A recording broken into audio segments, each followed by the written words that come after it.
Okay, kiddos, we are back for the second installment of the minerals chapter. So just remember, this is chapter 16.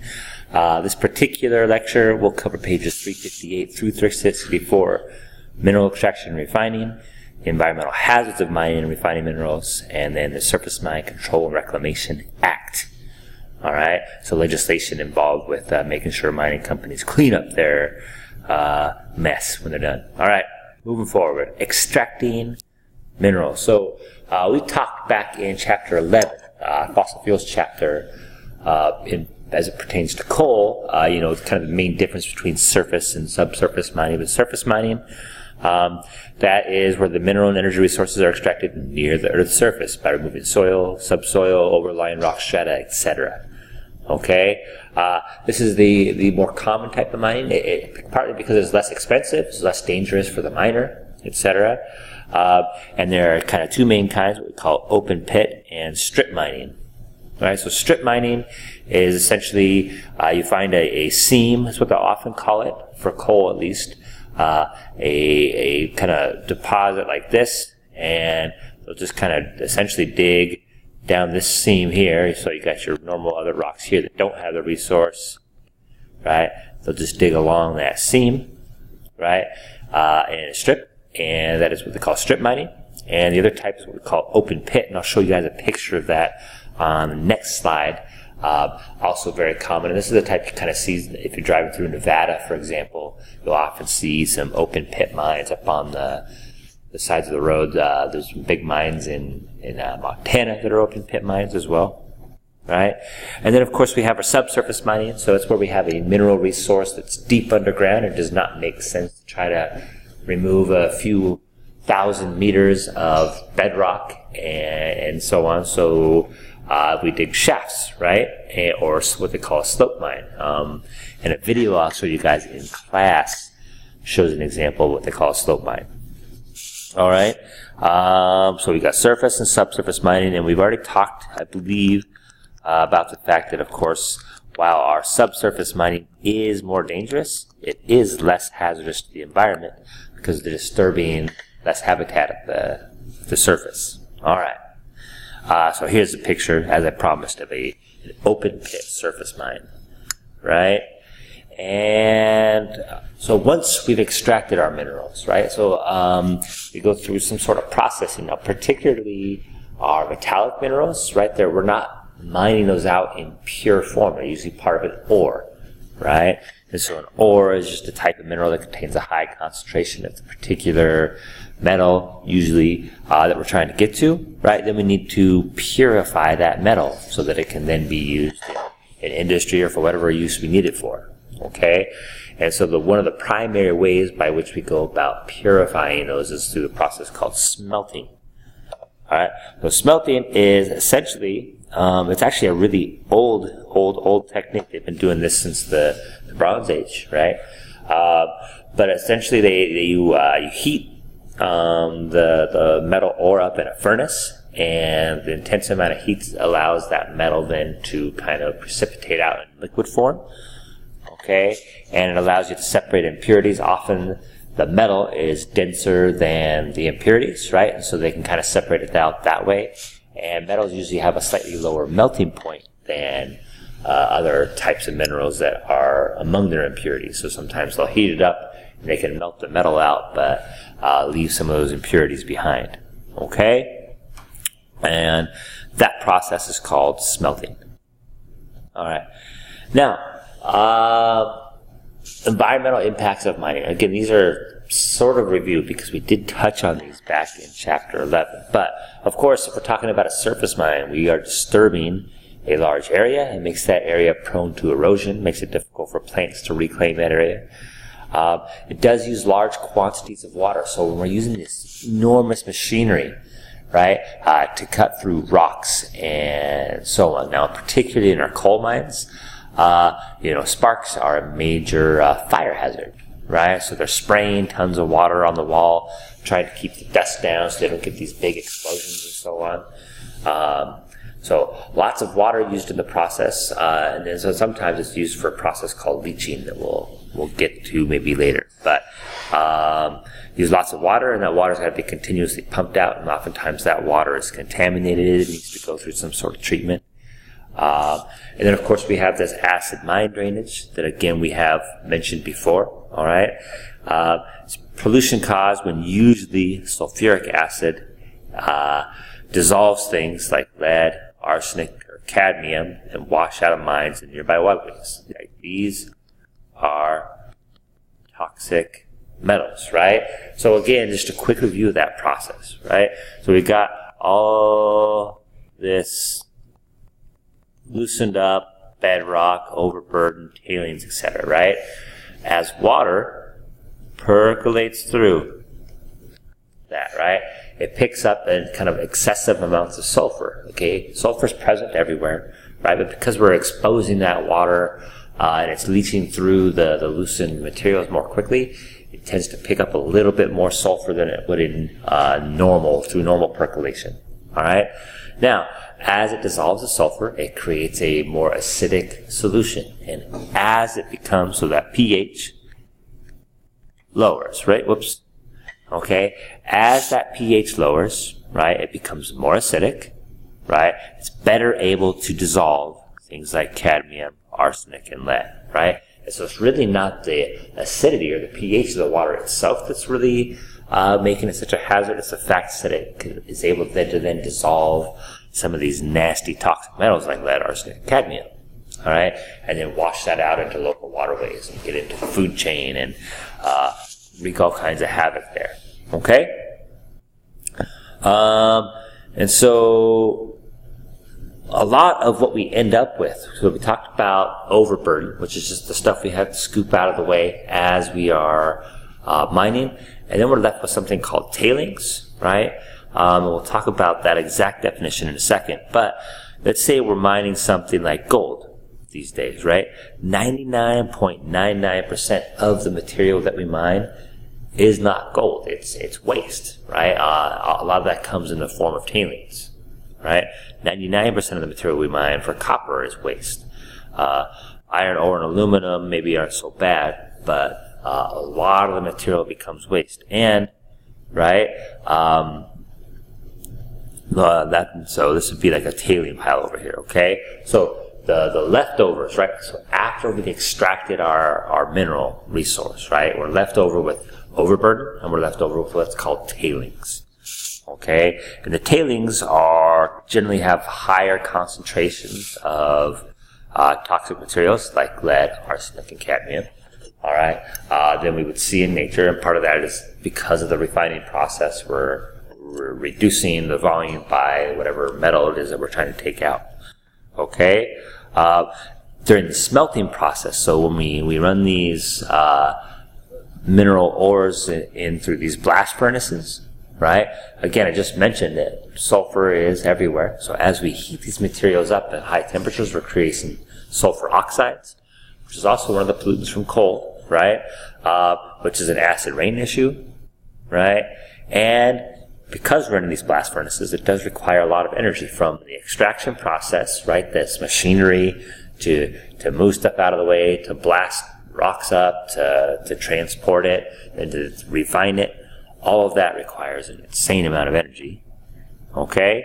And in the locations where a lot of smelting is occurring, right, we've seen some major environmental damage. Now, this looks similar to a desert landscape. You notice the eroded away hillside and so on. Well, prior to smelting, this was a forest, right? This is an actual forest with real trees, all right? And the essential storyline here is the smelting process caused a lot of acid rain. All right? Now, normal rain has a pH of between 5 and 6. Okay, so that would be our normal rainfall. No, pH between 5 and 6. Well, acid rain would generally be in the 3 to 4 range. Okay?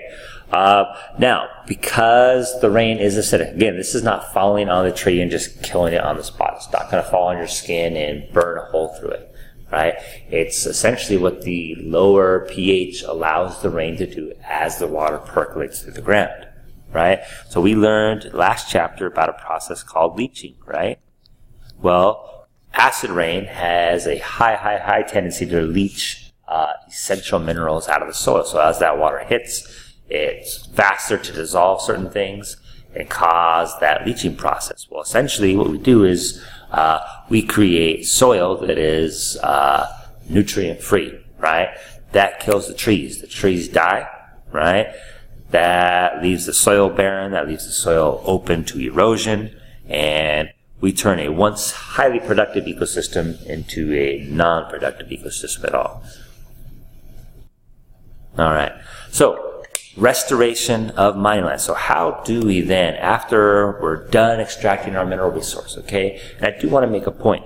We need these mineral resources. Yes, there's the ugly side of mineral resource extraction, which is mining, particularly a surface mining, okay? But if we're going to continue to live the lifestyle we live and have all the benefits of technology, we have to mine, right? So how then can we go about trying to get the resource we need and then restore that land back to a productive use, right?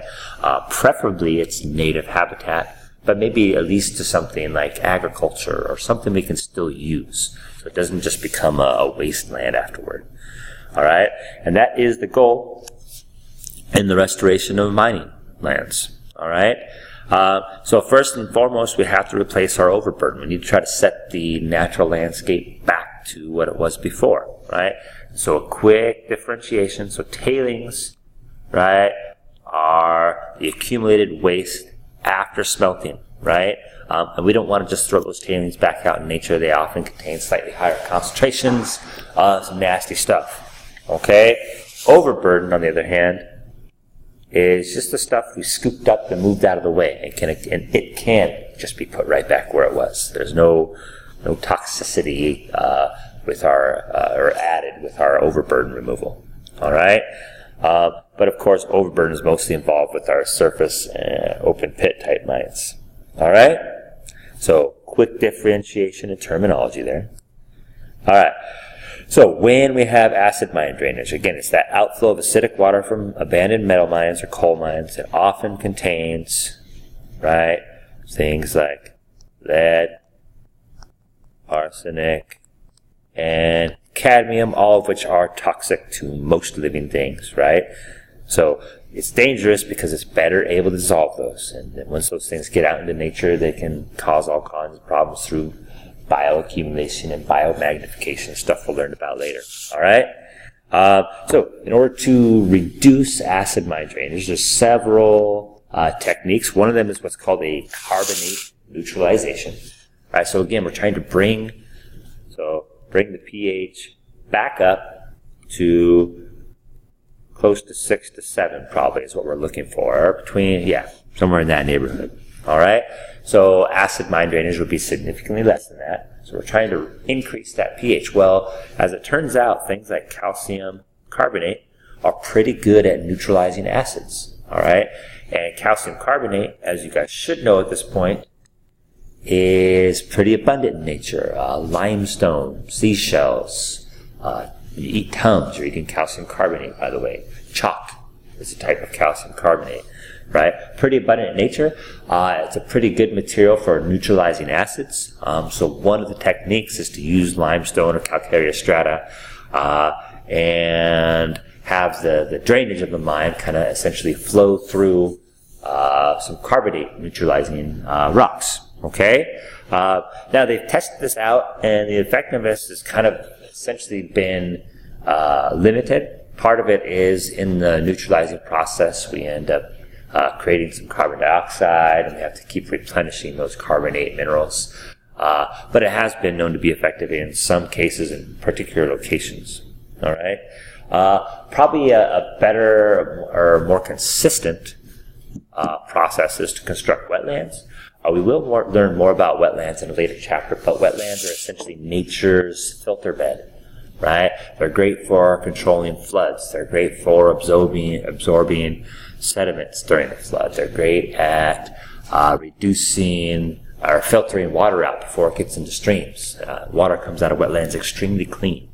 All right, and so in areas where we're having outflow of water from mines and nearby streams, we can construct wetlands, right? And just the nature of the plants and microorganisms that live in wetland can often help reduce, increase that pH back to a more normal state. Okay, and it's a comparatively cheap one-time investment. It just takes a long time for it to work effectively, but once it works, they work great. It's a fantastic option. All right, now we've dealt with the acid mine drainage issue, right? We've restored the overburden. We put stuff back where it goes, right? Now, in order for plants to come in, right? So remember about succession. We learned this way back in an earlier chapter. The plants need to return first, so we need a way to make sure that we're not eroding all of our topsoil away so that plants can't come in.